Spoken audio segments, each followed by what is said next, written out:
Hello बच्चा लोग, advance thermodynamics 2004 का क्वेश्चन करते हैं हम अपन।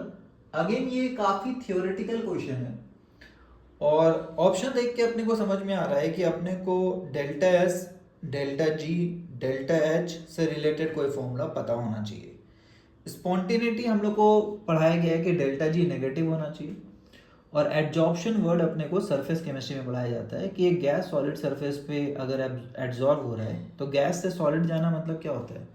एनर्जी देना पड़ेगा कि एनर्जी निकालना पड़ेगा, है ना? कूल करने पे होता है ना ऐसा, तो एनर्जी निकालना पड़ेगा। तो ये लोग बोल दिया है कि भाई ये एक्सोथर्मिक प्रोसेस है। नहीं भी बताता तो अपने को पता होना चाहिए, गैस अगर सॉलिड में जाके चिपक रहा है मतलब उसकी एनर्जी कम हो रही है, मतलब वो एनर्जी छोड़ रहा होगा इन्वायरमेंट में, ठीक है। सॉलिड से गैस जाता तो हम लोग बोलते हैं एंडोथर्मिक है। तो यहाँ एक्सोथर्मिक और हम लोग को एक फॉर्मूला पता है, कौन सा? Delta G is equal to delta H minus T delta S. Spontaneous है मतलब ये क्या है? नेगेटिव है, ठीक है। अब डेल्टा एच एक्सोथर्मिक मतलब केमिस्ट्री में कन्वेंशन है नेगेटिव लेते हैं एक्सोथर्मिक को, ठीक है। तो ये नेगेटिव हो गया। माइनस टेम्परेचर में तो कोई प्लस माइनस हो ही नहीं सकता, तो टेम्परेचर को इग्नोर भी कर दीजिए। डेल्टा एस क्या होगा? डेल्टा एस क्या लगता है, कॉमन सेंस क्या बोलता है? अगर आप गैस को सॉलिड में जाके चिपका दिए तो गैस का जो है इंट्रॉपी बढ़ा कि घटा? इंट्रॉपी मतलब होता है रैंडमली मूव करना इधर उधर। तो बेचारा मूव भी कर पा रहा है। अब मेरे को तो लग रहा है मूव भी नहीं कर पा रहा है।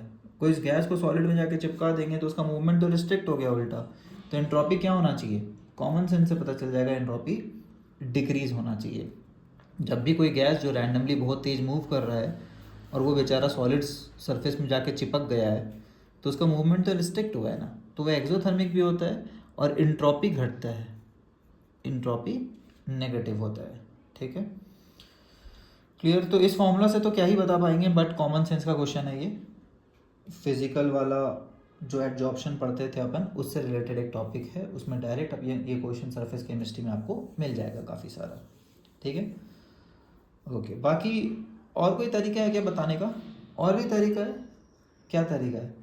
कि डेल्टा एच तो सर नेगेटिव है, डेल्टा जी नेगेटिव है यहाँ पे, ठीक है। तो ये क्या होना चाहिए? तो ये भाई साहब ये पॉजिटिव नेगेटिव दोनों हो सकता है।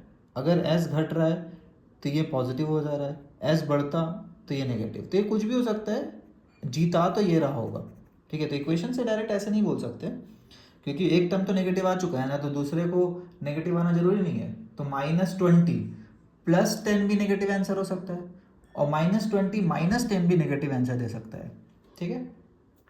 क्लियर है?